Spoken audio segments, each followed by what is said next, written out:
Hello, ladies and gentlemen, boys and girls. We're here for another edition of Constantine Quarantine Live News on the 25th of March 2020. This lovely Wednesday afternoon, coming to you live from a house in Melbourne, Australia.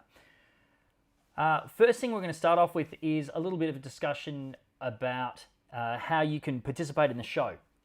If you'd like to call me, if you'd like to SMS, or if you'd like to participate in the live chat that's happening right there, just get on board across your favorite channels, chat, and we'll get there. Or you can call me, or you can SMS if there's any articles or anything you'd like to discuss, either live or delayed.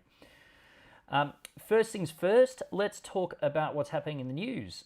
Safari, let's go to Safari. Here we go. Financial review, ASX surges. The stock market has bounced.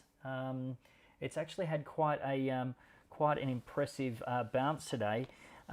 Interestingly enough, I don't know, my take is that it's a dead cat bounce. I'm a bit kind of concerned. There are a few really interesting quotes from brokers. None of them that would be talking about it today, but I'm saying in the broking industry, dead cat bounce basically refers to where there's been a really big fall in a dead cat. And of course, when it hits the ground, it tends to bounce and tends to rise back. But I think there's a lot further to go before we reach the bottom of this market. There's also a great expression in broking, which is that selling volatility is like picking up pennies in front of a steamroller, and that's what I think we're seeing now. We're seeing a lot of selling volatility now in the markets, and equally, there's a bit of a saying going around business, which is up via the stairs, down by the elevator shaft, and that's what we're seeing, sadly, in so many businesses and so many industries at the moment. It's pretty grim.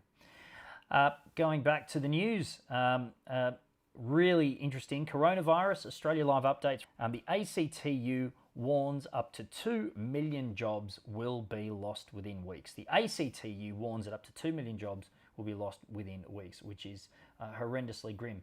But what they don't talk about in this particular piece is that in the Australian Financial Review on the weekend, we saw that the Australian ACTU and the unions were calling for a 4% rise in the minimum wage. Mental. So on one hand, the unions are saying, well, let's have a pay rise in a time when businesses and jobs are being shed literally thousands per hour. And on the other hand, they're saying, well, actually, we want to enhance and create more job losses. The unions are going to create more job losses by asking for a 4% pay rise. They are mental. Mental is putting it politely. And again, people that are mental in the Australian coronavirus, 24 people catch the virus after a 50th birthday party at a Noosa restaurant. Absolutely stupid people.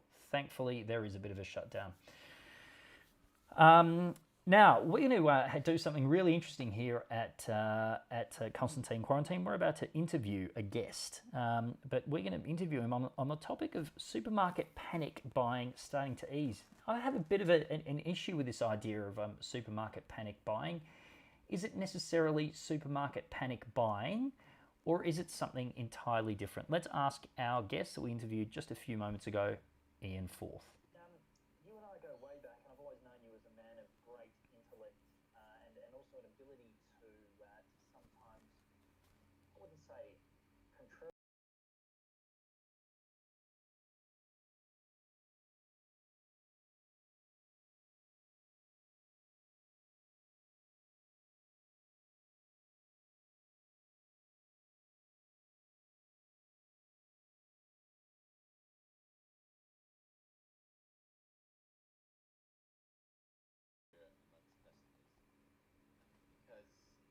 There's been an awful lot of cultural trash talk about Australians should be better than this. A lot of videos about people wheeling out huge numbers of toilet rolls and poor old people being deprived of any. So I was very interested when a guy called Chris Morley, who's managing director of Kantar over in the UK and the US, wrote an article recently. He's got a data of a representative panel of data with over 100,000 shoppers in the UK. Now, there may be some differences in the US and Australia, but we've got what we've got. And it's my view also that people are highly likely to be people, Yes. wherever they are. So what did he find out?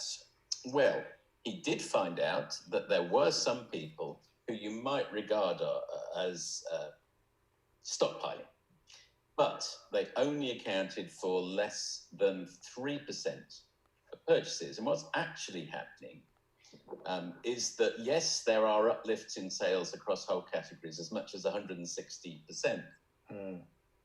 That is a function of the following, as the data indicates. Huge volumes of shoppers adding a few extra purchases of products they normally buy. Not unreasonable. They're being told that they ought to get ready for in case they need to self-isolate. Adding a few purchases of categories that they don't often buy, and thirdly, doing it more frequently. Now that adds up to a whole load of buying. If the store has got inventory, like for bread or fruit or meat and so on, they then, as the shelves gradually empty, they gradually fill back up again.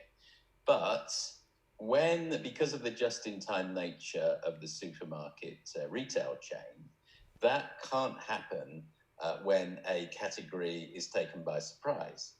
So, there's a very, very small amount of people exiting with 30 packs of loo roll. And of course, the sensationalist videos have captured that all too well.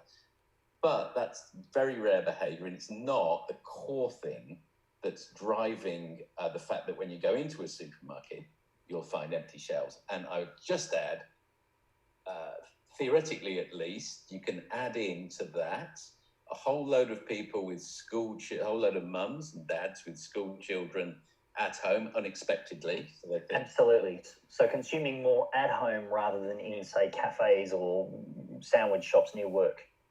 Exactly correct. Secondly, how do we know that they are not altruistically buying for people who can't get out?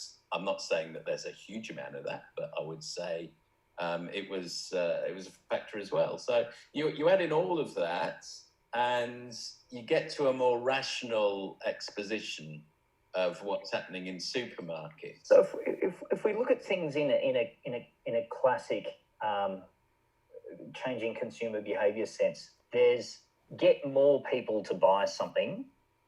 If we look at, as planners, our classic options or our classic go-to would be get more people to buy, get people to buy more, get people to use more. It's 2 and 3 of those, Con, I think. I don't think we're seeing any more people coming into the supermarket, same number of people. But the people who are coming in are buying more frequently. They're shopping more regularly than normal. They're being encouraged to do that. And they're adding a few more purchases every time they go in. It doesn't take much. It's rather like a traffic jam. It only takes the lanes to go down from 3 to 2. Yes. Well, it's not, but you don't get a 2/3 effect. You get a flow back effect. So that the knock-on or the compound interest, if you like, to use another way of looking at it, means the knock-on effect is empty shelves, and it's not primarily, or even not even one of the major facets, is people stockpiling. It's quite rare. And also, presumably, the people who have stockpiled, you're not going to stockpile forever. I mean... No, there is an element of intertemporal substitution there. People buying now. There's only so many bog rolls that you can handle before you don't need to. Well, I guess, funnily, I'm just kind of riffing on this, but you would imagine that some of the people who did the initial stockpiling are probably feeling a little bit shamefaced, maybe a few of them, and think, I better actually let So what it really feels like is almost a classic Ehrenberg. Yes. We've reached the majority of the population buying a handful more of everything. Yes. We're also seeing them in shops at times where there may not have been the same element of yield management or just in time. Yes. And also because they're not at work and because the cafes and restaurants are sadly shut down, we're seeing just a general greater demand for supermarket shopping of all types. What about the idea that people are you mentioned this idea of compound interest on a different topic. What about this idea that people have become overnight statisticians? Yeah, well, they have. Everyone's an expert now. I guess if this had all happened maybe 20 years ago, when there was more trust in politicians.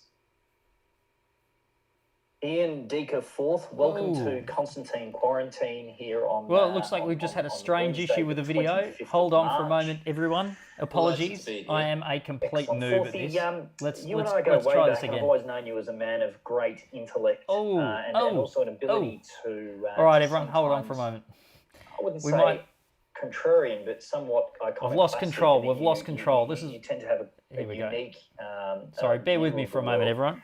What's your take overall on some of these strange occurrences that have happened in this COVID landscape? All right, it looks as though we might have to pause that for a moment. For some reason, we've got these dulcet tones of Forthy and I again. We might move on. Sorry, bear with me for a moment. There's been an awful lot of cultural trash talk about Australia. I might pause there. A lot of videos. I might pause there. The software looks as though it's just taken on a life of its own. And poor old people being deprived. I'll restart the video shortly. So I was I'll be very back interested. later.